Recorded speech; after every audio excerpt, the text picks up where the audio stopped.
Get your hands off my sister's porch before I make this a problem you can't afford. Bramwell Dade kicked over a flower pot, sending dried soil across the cracked concrete. The crew behind him kept hauling boxes out the front door of Odessa Marchetti's house, dumping them onto the lawn like garbage. "Eviction's final, old woman," Dade said, jabbing a clipboard toward her. "City says you got 30 minutes to clear what's left, and that's only because I'm feeling generous." Odessa stood at the bottom of her own driveway in her church cardigan, watching strangers carry 41 years of her life out into the rain. Behind her, 2 unmarked cars idled at the curb. Nobody in this neighborhood knew that one of the women inside those cars had spent 3 decades putting people exactly like Bramwell Dade behind bars. The street had gone quiet, the way streets do right before something breaks. Odessa Marchetti had been a city records clerk for 31 years before she retired, the kind of woman neighbors waved at from their porches and trusted with their spare keys. She'd buried a husband, raised 2 children mostly on her own, and paid off the mortgage on the little brick house on Faraday Crescent 11 years ago, a fact she kept in a folder in her kitchen drawer, because some part of her had always known a piece of paper like that might someday need to be produced like a weapon. She had not expected to need it on a Tuesday in October, standing in the cold with her reading glasses fogging up, watching her late husband's recliner get rained on in the front yard. 3 weeks earlier, a letter had arrived from the city of Halton Falls claiming her property had been reassessed and was now subject to a tax arrears seizure. Odessa had read it twice, then a third time, because none of the numbers matched anything she'd ever owed. She'd called the city office and been transferred 4 times before a tired-sounding clerk told her the file showed a balance of $14,000 in unpaid taxes going back 6 years. Odessa had paid her taxes every single year, in person, at the counter, the way she'd done since 1991. She still had every receipt. She told the clerk this. The clerk told her to take it up with the assessment office. The assessment office told her to take it up with bylaw enforcement. Bylaw enforcement told her the file had already been escalated and there was nothing more to discuss. What Odessa didn't know was that her house sat at the exact center of a parcel of land the city had quietly rezoned 8 months earlier, land that backed directly onto a ravine a development company called North Cairn Properties wanted for a 6-building condo project. Of the 19 homes on that parcel, 14 had already sold, most of them to elderly owners who'd been told their houses had structural violations, sudden tax debts, or code infractions that appeared out of nowhere and vanished just as fast once papers were signed. Odessa was one of 5 holdouts left. She was, as it happened, the most stubborn. Dade's crew finished hauling the last of the furniture onto the lawn and started nailing plywood over the front windows. Odessa watched a man drive a crowbar through the frame of her son's old bedroom window, the one she'd kept the same pale yellow since 1987, and something in her chest went very still and very cold. "This is wrongful eviction," she said. Her voice didn't shake. "I have the deed in that house. I have every tax receipt since 1991. You people have the wrong file." Dade smiled the way men smile when they've stopped listening. "Lady, I just do what the paperwork says. Paperwork says you're 14 grand behind and the city took the house back. You want to argue? Argue with City Hall." He turned to his crew. "Faster, boys. We got 2 more houses on this block before dark." That was when the rear door of the second unmarked car opened. Lieutenant Colonel Malik Dawson got out first, still in the Navy service dress he'd worn to a retirement ceremony that morning, the silver oak leaves on his shoulders catching the gray afternoon light. He was Odessa's nephew, the only member of the family who'd made it out to Halton Falls in time when her daughter's frantic phone call reached him 40 minutes earlier. 22 years in, the last 6 spent running joint operations training units that hunted men far more dangerous than anyone on this lawn, though nobody on Faraday Crescent had any reason to know that. To them he was just a tall, quiet man in a strange uniform standing very still at the bottom of his aunt's driveway. Dade barely glanced at him. "Help your grandma load her stuff into a truck, soldier boy. We got a schedule." Malik didn't move. His eyes had already mapped the crew. 6 men. 2 carrying crowbars they didn't know how to swing properly. 1 with a sidearm holstered openly on his hip, which was, on a residential eviction crew, already its own small crime. Dade himself stood with the loose, overconfident posture of a man who had never once been hit hard enough to learn humility. "This is my aunt's home," Malik said. His voice was calm, almost gentle, the way it had been when he used to brief young soldiers before their first deployment. "You have 30 seconds to show me a court order with a judge's signature on it, or you're going to put down those tools and leave." Dade laughed, and a couple of his crew laughed with him because that was what you did when the boss laughed. "Court orders at the office, big man. We don't carry paperwork on a job site." "Now step back before." "Before what?" Dade's grin faltered just slightly, the way a man's does when a joke stops landing the way he expected. He raised the clipboard like it might somehow function as a weapon. "Last warning. We have the right to." He never finished the sentence. Malik moved the way water moves around a rock. No waste motion, no announcement. He caught the wrist holding the clipboard, turned it a precise 11 degrees past where it wanted to go, and Dade was on his knees in the wet grass before he understood what had happened to him. The man with the sidearm reached for it out of pure reflex and found his arm pinned to the side of the truck so fast. The holster snap hadn't even finished clicking. The other four froze, crowbars hanging useless at their sides, because none of them had ever seen anyone move like that, and some primitive part of every one of them recognized they were standing far too close to it. It was over in under 4 seconds. Nobody on the crew was seriously hurt. Nobody needed to be. "What are you?" Dade gasped from the ground, cradling his wrist. "Somebody who reads contracts for a living," Malik said quietly, and stepped back, releasing him. That was when the second car door opened, and Captain Mariah Vale stepped out in plain clothes, badge already raised in one hand and her phone in the other, already recording. "Halton Regional Police," she said. "Nobody is loading another box until I see a court order with an active judge's signature, a sheriff's writ of possession, and proof this crew is licensed to execute residential evictions in this province. Right now, what I'm seeing is 6 unlicensed men with weapons removing an elderly woman's property without due process, which is a criminal offense, gentlemen, not a paperwork dispute." Dade got to his feet slowly, his bravado cracking around the edges. "We got a contract with the city." "With who specifically?" Vale said, stepping closer, phone steady. "Name, department, date the order was filed." Dade didn't answer, because he genuinely didn't know. By the time 2 marked cruisers arrived 11 minutes later, the crew was sitting on the curb. Dade's wrist was wrapped in a makeshift sling made from somebody's drop cloth. And Odessa Marchetti stood on her ravaged lawn with her arms crossed, refusing point blank to cry in front of any of them, though her eyes were burning with the effort of it. Officer Priya Rusk took statements from everyone, including the neighbors who had finally come out of their houses now that the danger had passed, the way people always do. Mrs. Halpern from 2 doors down said she'd seen the crew show up with no warning at all, no notice posted, nothing.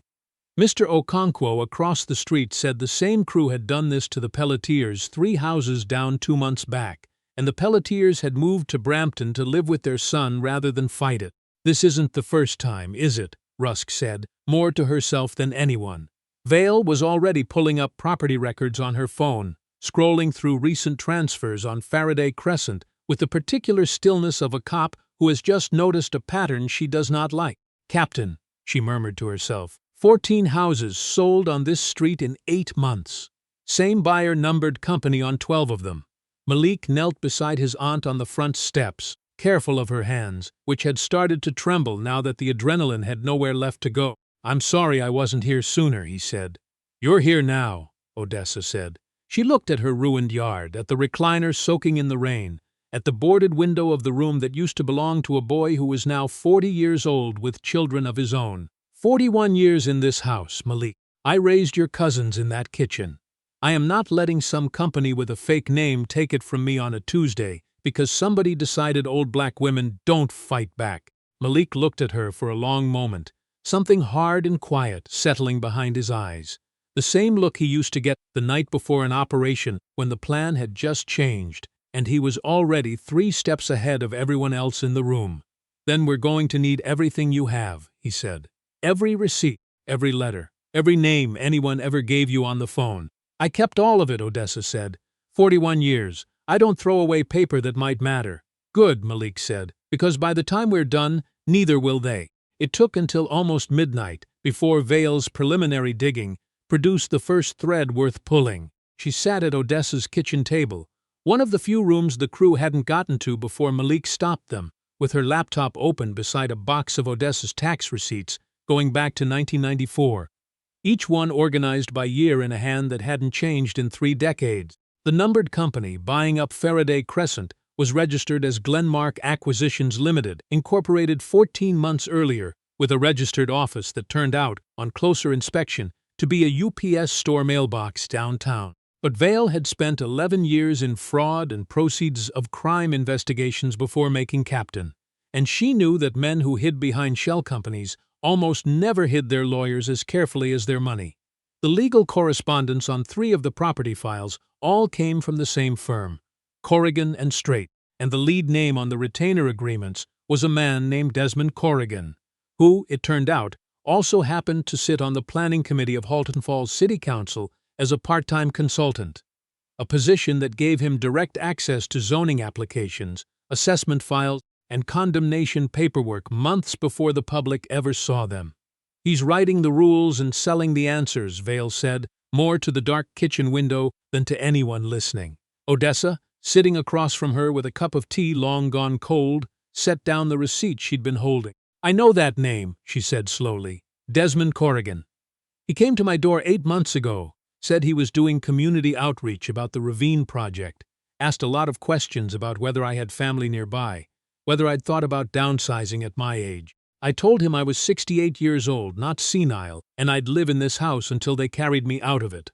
Vale looked up sharply. "He came to your door in person?" Odessa nodded. "Polished man, good suit, kept calling me ma'am like it cost him something." "That's not outreach," Vale said quietly. "That's reconnaissance." The pattern, once Vale laid it out fully the next morning at the small folding table in Odessa's salvaged living room, was almost elegant in its cruelty. A homeowner would receive a polite visit from someone connected to Corrigan, gauging resistance. If they seemed willing to sell, a generous sounding offer would appear within weeks, generous compared to nothing, since most of the owners had no idea what their land was actually worth once rezoned. If they refused, within 2 months a tax discrepancy or a bylaw violation would surface from nowhere, always urgent, always carrying a deadline too short for an elderly homeowner on a fixed income to fight through normal channels.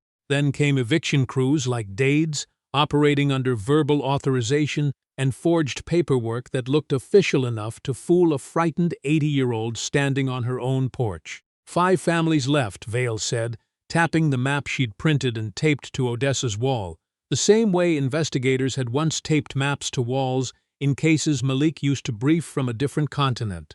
"You're the only one who's fought back hard enough to slow them down. That's because the rest of them didn't have somebody who broke a man's wrist in 4 seconds, Odessa said dryly. And for the first time since the crew showed up, something close to a smile crossed her face. Malik, sitting by the window keeping watch out of old habit, didn't smile. "We're going to need more than a broken wrist," he said. "We need the paper trail untouchable, everything connected, everything verified, before we go anywhere near City Hall." It took 6 days. Vale worked her contacts inside the property records office, requesting certified copies of every assessment notice issued on Faraday Crescent in the past year, cross-referencing the inspector names against staffing records, and discovering that 2 of the bylaw inspections that had triggered notices on the Pelletier house and on Odessa's had been filed under the credentials of an inspector, who had, according to municipal HR, been on extended medical leave for the entire period in question. Someone had used his login. Odessa, going through her own meticulous paper archive with Malik at the kitchen table each evening, found something Vale's official channels never could have. A voicemail she'd saved on an old answering machine cassette, the kind nobody used anymore except a woman who didn't believe in throwing away anything that might matter. The message, left 8 months earlier and never transcribed because Odessa hadn't thought it important until now, was from a man identifying himself only as working with the city, informing her that her property had been flagged for an upcoming safety reassessment and suggesting, in a tone she remembered making her uneasy at the time, that selling now would save her significant trouble down the line. Malik had it digitized within an hour.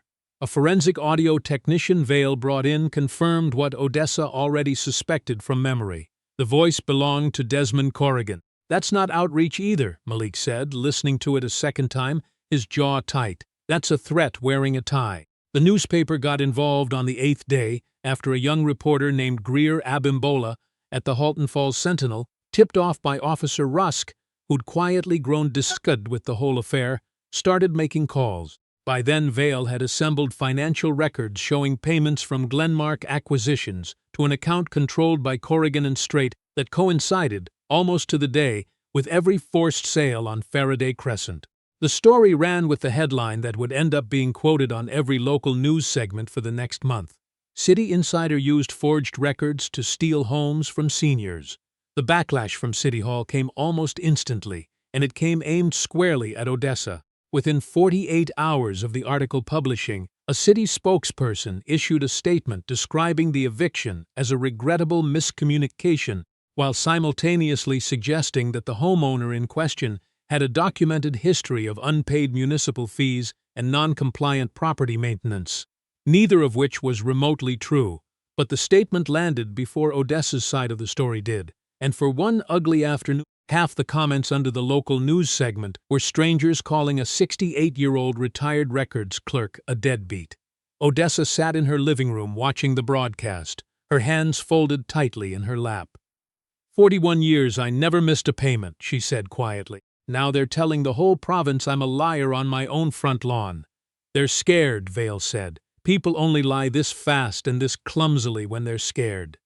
I don't care if they're scared, Odessa said, and her voice, for the first time since the ordeal began, cracked just slightly at the edges. I care that my grandchildren are going to see that broadcast and wonder if their grandmother stole something. Malik crossed the room and crouched in front of her chair the way he used to crouch in front of soldiers who'd just taken a hit they didn't see coming. "We're going to fix that," he said. "Not with anger, with paper, with every receipt in that drawer. We are going to make it impossible for anyone to keep lying about you." The retaliation escalated faster than anyone expected. 2 nights later, a small fire broke out in the rear shed of the Faraday Crescent property, destroying nothing of real value but rattling every neighbor on the block and prompting a visit from the fire marshal who ruled it deliberately set. The same night, Vale's precinct received an anonymous tip claiming Lieutenant Colonel Dawson had assaulted Bramwell Dade without provocation, an allegation that, despite being trivially disproven by Mrs. Halpern's doorbell camera footage showing the entire confrontation unedited, still cost Malik 2 tense days of internal review before it was dismissed. "They're trying to take the 2 of you off the board," Vale said grimly, reviewing the footage with them both at the kitchen table. "Discredit the witness, discredit the protector. Standard playbook." "It's not going to work," Odessa said, and there was something in her voice now that hadn't been there on the first day, something that had hardened past fear into a kind of clean, focused resolve. "I spent 31 years filing this city's paperwork. I know exactly how thorough a record needs to be before nobody can argue with it anymore." She spent the next 3 days doing exactly that, working with Vale's investigator and a retired municipal auditor named Lenworth Achebe, building a timeline so complete it could be read like a courtroom exhibit on its own. Every visit, every call, every forged inspection, every falsified deadline, cross-referenced against payment records that all traced back to the same numbered company and the same law firm. The breaking point came not from the police or the press, but from one of Corrigan's own former employees, a young paralegal named Soraya Lindqvist, who had drafted several of the fraudulent transfer documents under instruction without fully understanding what she was party to, until she saw the news coverage, walked into Captain Vale's office on the 11th day, with a flash drive and a lawyer of her own ready to cooperate in exchange for immunity. The drive contained internal emails between Corrigan and 2 city officials discussing how to fast-track condemnation orders on the remaining Faraday Crescent properties. Language so explicit about the scheme that even Corrigan's own defense lawyer, reviewing the disclosure weeks later, reportedly told him there was nothing left to argue. Judge Eleanor Benton signed the warrants the following morning. Desmond Corrigan was arrested at his downtown office in front of 3 reporters who happened to be staking out the building on a tip from Greer Abimbola, who'd been promised an exclusive and intended to collect on it. 2 city officials named in Soraya's emails were placed on immediate leave pending their own investigation. Bramwell Dade and his crew, facing charges for operating an unlicensed eviction service, and the discovery that 2 of them had outstanding warrants entirely unrelated to the case, were arrested within the week.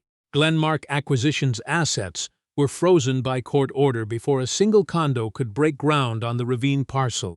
Odessa Marchetti stood on her front steps 3 weeks later, watching a city crew, a real one this time with actual identification, finish replacing the plywood on her son's old bedroom window with new glass. Judge Benton's ruling had voided every fraudulent transfer on Faraday Crescent, restoring full ownership to all 5 remaining holdout families, and ordering Corrigan's frozen assets used to compensate the 14 families who had already been pressured into selling. 2 of those families, including the Pelletiers, were already making arrangements to move back. The Halton Falls Sentinel ran a follow-up piece a month later, this one without the word miscommunication anywhere in it.